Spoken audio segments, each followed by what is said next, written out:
surpresa, não de surpresa. Porque se você vive na presença do Senhor, você tem a palavra do Senhor na sua vida, né? Se você procura fazer a diferença, você tem a palavra do Senhor na sua vida. Então ninguém é pego de surpresa, não.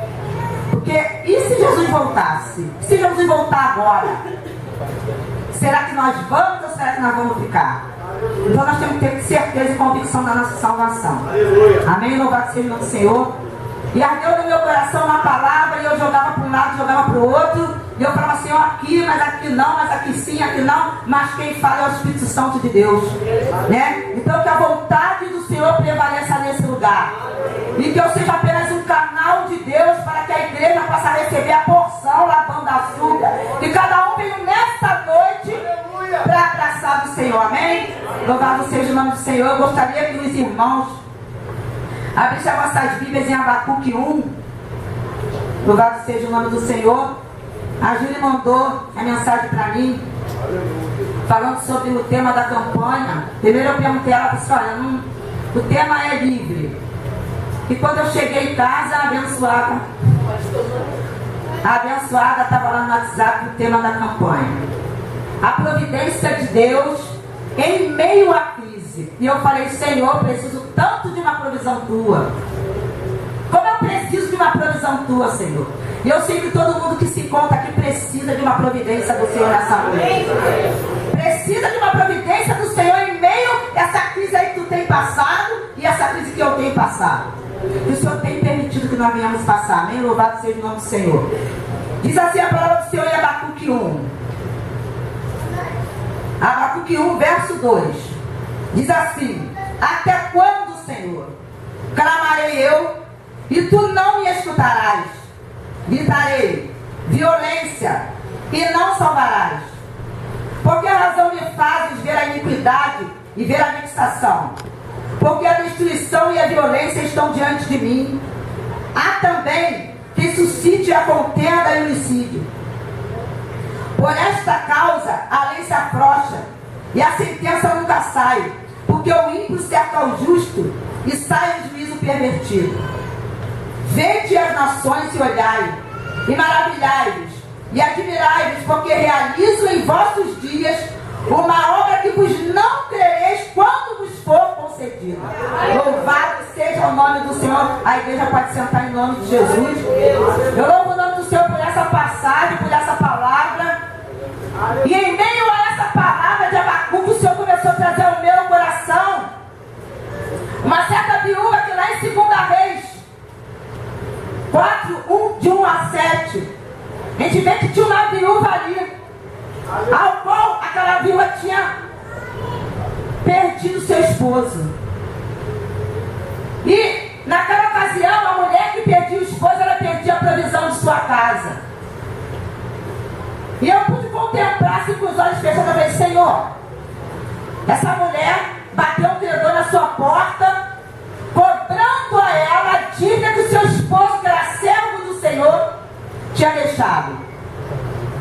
Porque quando ela chega para o profeta Eliseu, ela fala, teu servo, meu esposo, teu servo, ele morreu. Por quantos credores foram na minha casa? Labão, Darabaxé, e Cantarada. E quem os meus filhos, como paga da dívida?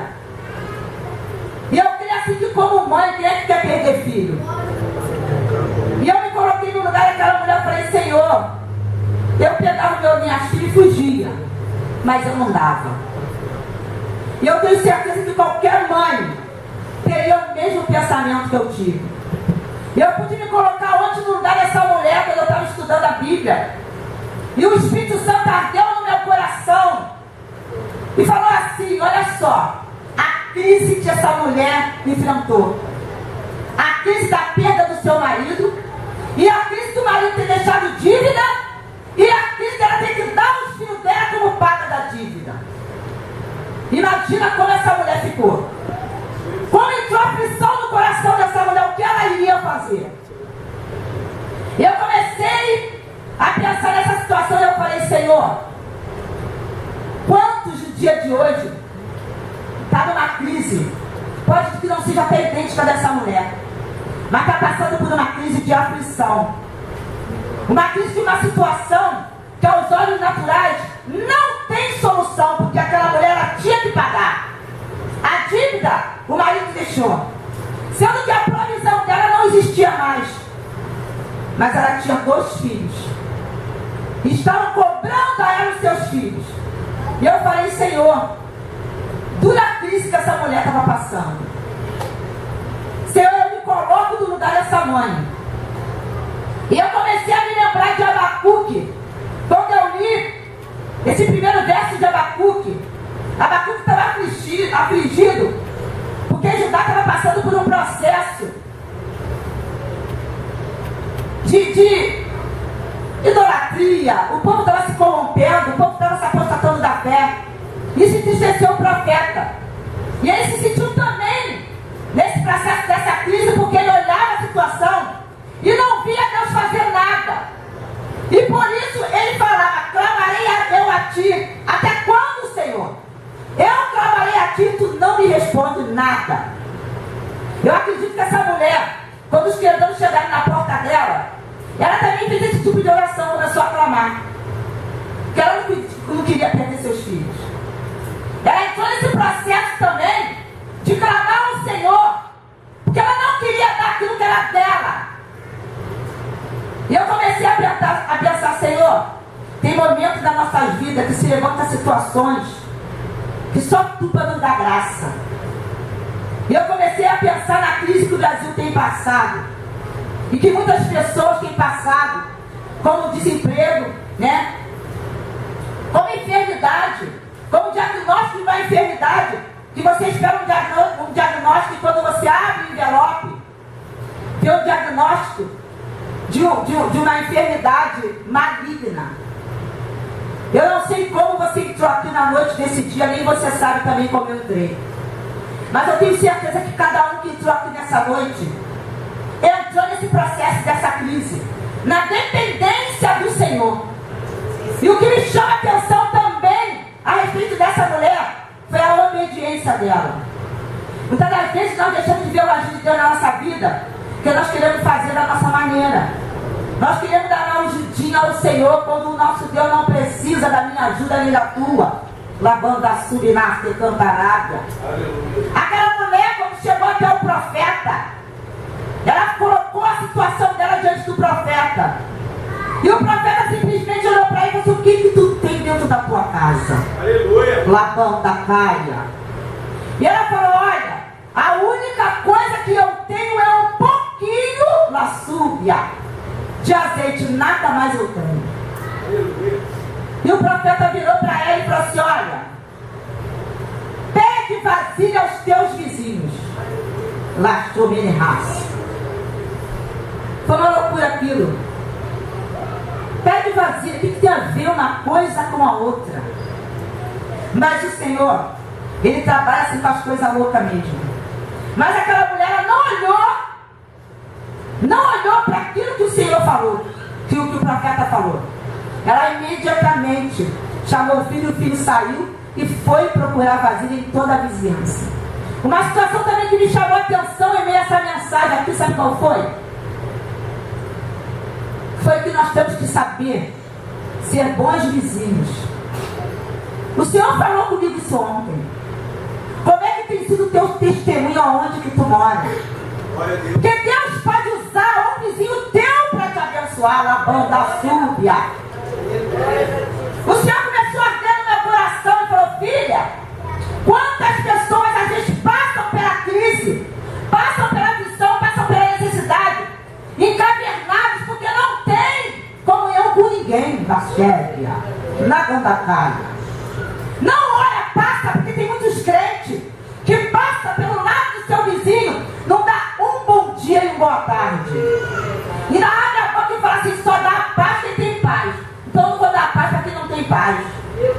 De repente o teu vizinho está com muito mais paz do que você ou do que eu, lavando a caia. Sabe por quê? Que eu, como serva do Senhor, tenho que passar e eu tenho que falar.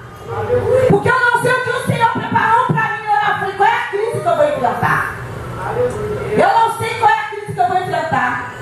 Então eu tenho que estar bem com todos. Eu preciso estar bem com todos. Que o apóstolo Paulo, ele fala: se é possível, estar em paz um com os outros, em amor. E muitas das vezes nós deixamos de ser abençoados, sabe por quê? Por causa do nosso narizinho em pé. Deixamos de ser abençoados, deixamos de receber a provisão do Senhor. Porque, o nariz é em pé. E o que mais que a gente se vê hoje, irmãos, eu estou entregando aquilo que o Senhor está falando, tá? Que ai de mim se falar o que Deus não mandou falar e não falar o que Ele está mandando eu falar. Eu poderia até tomar outro rumo, mas o Senhor está me enviando a esse rumo e eu vou falar em nome de Jesus.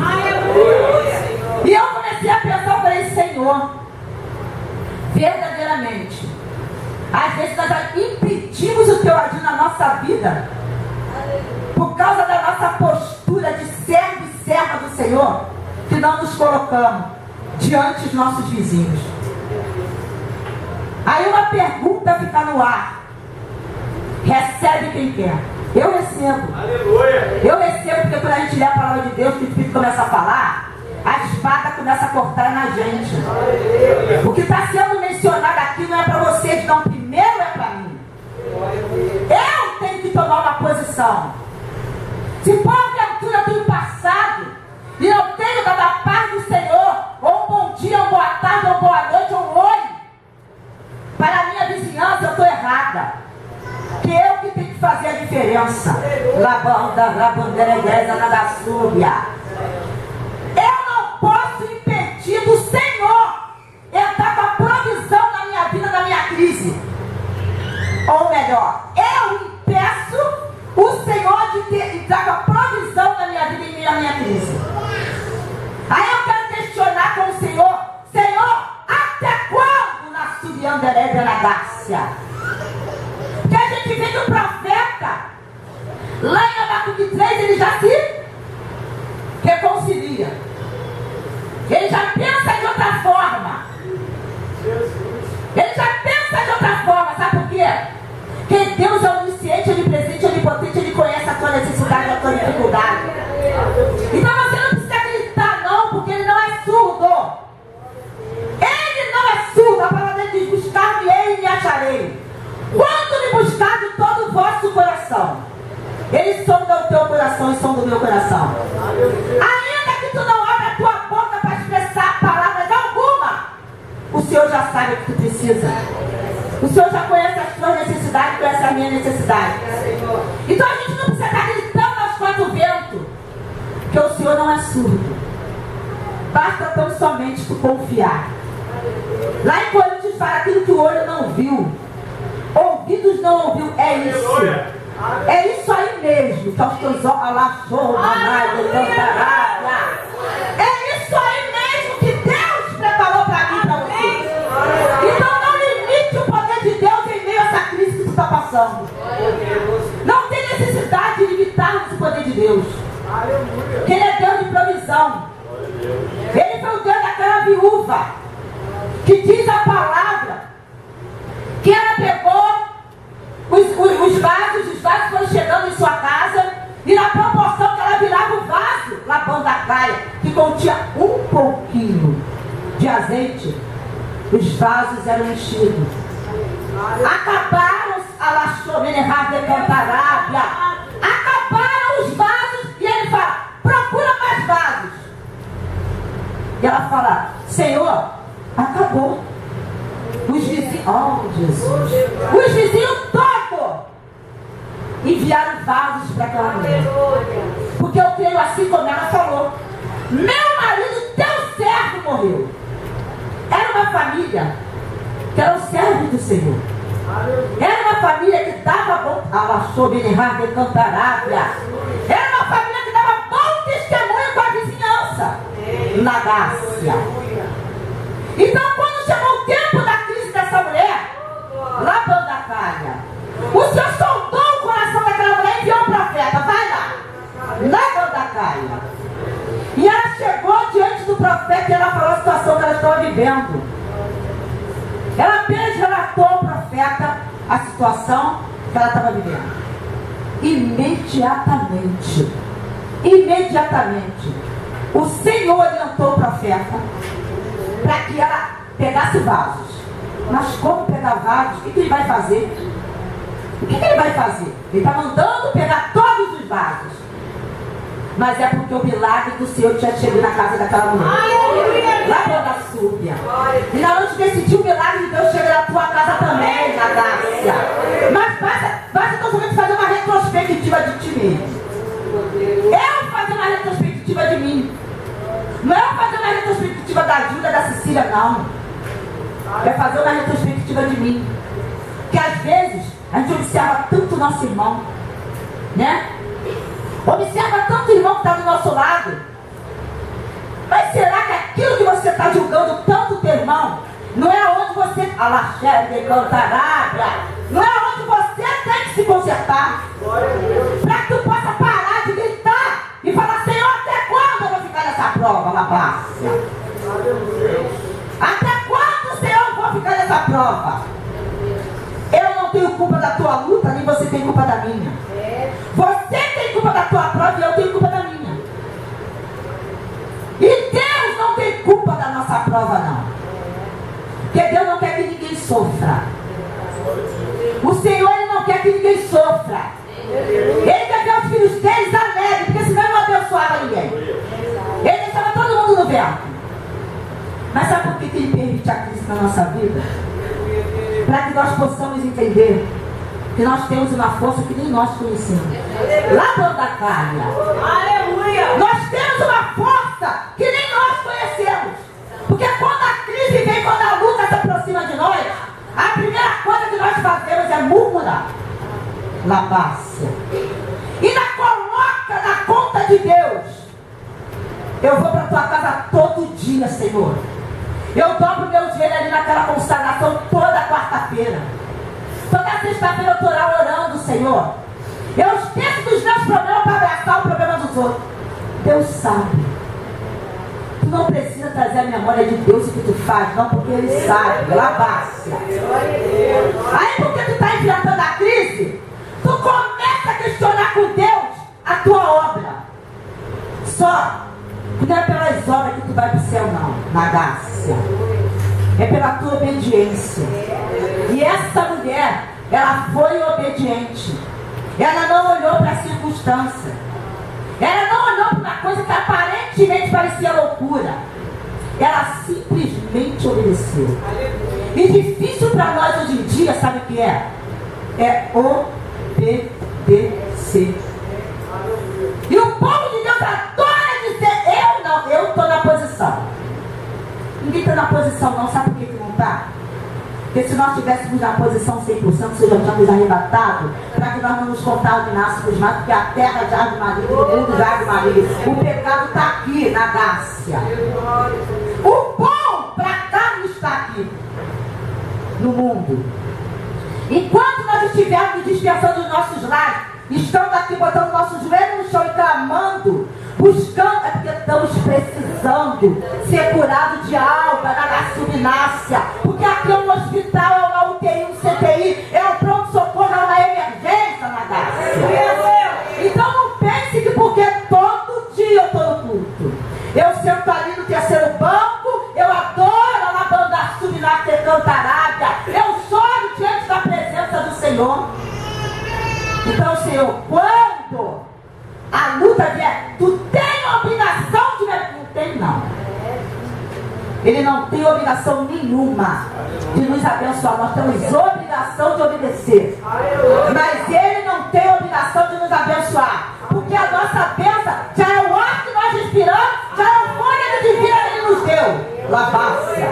É nós levantarmos de manhã e olhar no espelho e falar: Senhor, muito obrigado, Senhor. Porque mais uma oportunidade está me concedendo. Nós não pedimos nada, mas agradecer ao Senhor. E o que mais o povo faz é pedir. Você começa agradecendo, vai agradecendo, lá no final tu começa a pedir. Quando tu não começa agradecendo, no meio tu já começa a pedir. Eu sei que eu faço também. Eu também faço isso. Porque nós somos simplesmente egoístas. Nós somos simplesmente egoístas. E gostamos de colocar Deus na parede quando a crise vem. Ainda mais quando Senhor, já tem mais de um ano que eu estou passando por isso. E aí Deus vem e usa os vasos para profetizar sobre aquela vida que está passando pelaquela prova. Eu te digo que o Senhor Jesus manda te falar que tal dia, a tua bênção chegou. Onde tu entrar, tu está levando a tua vitória. Tu vai para casa, está tudo de qualquer maneira lá. A luta está lá. Aí passa um ano, passa 2, passa 3, passa 4, não deixa de destaque não. Só que todo dia nós murmuramos. Todo dia nós murmuramos. Porque nós queremos que Deus nos abençoe toda hora. Toda hora nós queremos que Ele nos abençoe. Todo tempo nós queremos que o Senhor nos abençoe. E nessa noite o Senhor abriu o meu coração, falou comigo o Espírito Santo, que falasse essa passagem sobre essa mulher. E quando eu estava meditando na passagem dessa viúva, o Senhor me levou lá para Lucas. E eu falei, Senhor, tu só quer falar de viúva? O que é isso, Senhor? Mas o Senhor, Ele faz como Ele quer. Ele usa quem Ele quer, fala como Ele quer, a boca é dele, não é minha. E aí o Senhor me levou lá para a viúva de Naim. E eu falei, Senhor, que situação. Uma mulher perde o marido, né? E tem 2 filhos. E a outra mulher perde o marido e depois perde o filho. E eu me coloquei também na condição dessa mulher. E eu comecei a falar, Senhor, como aquela mulher deve ter sido escarnecida em meio àquela multidão. Como aquela mulher deve ter sido escarnecida quando ia aquele funeral, levando o seu morto, e aquela mãe chorando, porque a primeira provisão dela, o Senhor já tinha tirado. Aí ficou o filho, que a gente sabe, que antigamente o pai morria, o filho ficava no lugar como provedor. E aquela mulher perdeu também o filho. Aquela mulher entrou numa crise de perda. Mas havia alguém às portas, ela basta encantará, ela súbia. No momento que aquela mulher estava se aproximando das portas, o mestre entra na chérvia. E ele toca no esquife. E aquele morto, ele se assenta e começa a falar na gandasúbia. E o Senhor me trouxe à memória, filha, acalma o teu coração. Porque assim como eu fui com aquela viúva, como eu fui com aquela outra viúva de Naim, eu sou na tua vida também. Eu ressuscito alabaster cantarábia. Eu ressuscito morto hoje na fé. Eu te dou essa vitória hoje, filha. Acalma o teu coração. O salmista ele faz porque está batida a minha alma. E porque se aflige dentro de mim. Espere em Deus, pois ainda louvarei. A gente se abate por tão pouca coisa. A gente esquece que nós temos um Deus poderoso, que pode fazer infinitamente além do que nossos olhos possam ver. Mais uma vez eu repito, em meio à crise, a gente começa a colocar aquilo que é ilimitado como limitado, aquilo que é possível como impossível. A gente esquece que nós temos limite, mas Deus não tem. Ele nos criou com limite. Ele nos criou com limite. E por isso, muitas das vezes a gente duvidando, fala, eu já passei por tanta luta, Deus me deu vitória aqui, me deu vitória. Mas essa aqui, não. Aqui está difícil. Aqui o negócio está sério. E você começa a caminhar, o tempo vai passando, e começa a vir uma prostração, um desânimo, que o diabo bota na gente se a gente não vigiar. E se a gente não vigiar, a gente não vem para a casa do Senhor. Fica em casa encavernado, lavando a subirá, secando a lábia. Fica dentro de casa encavernado, sabe por quê? Triste e abatido, porque a vitória ainda não chegou. Mas a gente tem que lembrar, mais uma vez eu repito, lá de Abacuque 3, ainda que a figueira não floresça, lavando a sua, que o produto da oliveira minta, alabácia, que no curral não haja gado, lá xergue cantarábia, e que não haja fruto na vida, lavando a súbia.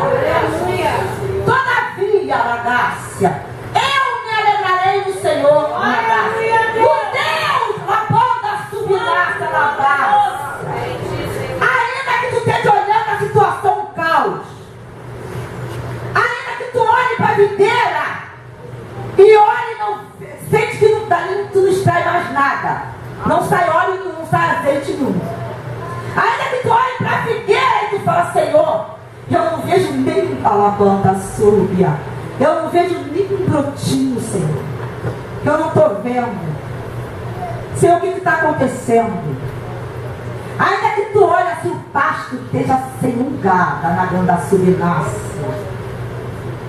O Espírito Santo manda falar para mim e para você.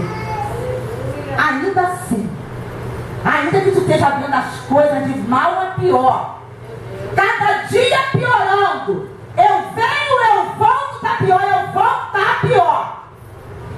Quanto mais pior fica, maior é a vitória. Aleluia. Quanto mais impensada, lavando a subinácia, melhor eu subo, lavando na gácia. Se tu pega uma laranja inteira e segura ela na mão, você não sente sabor nenhum. Mas se você corta ela, lavando a subinácia, ela chega.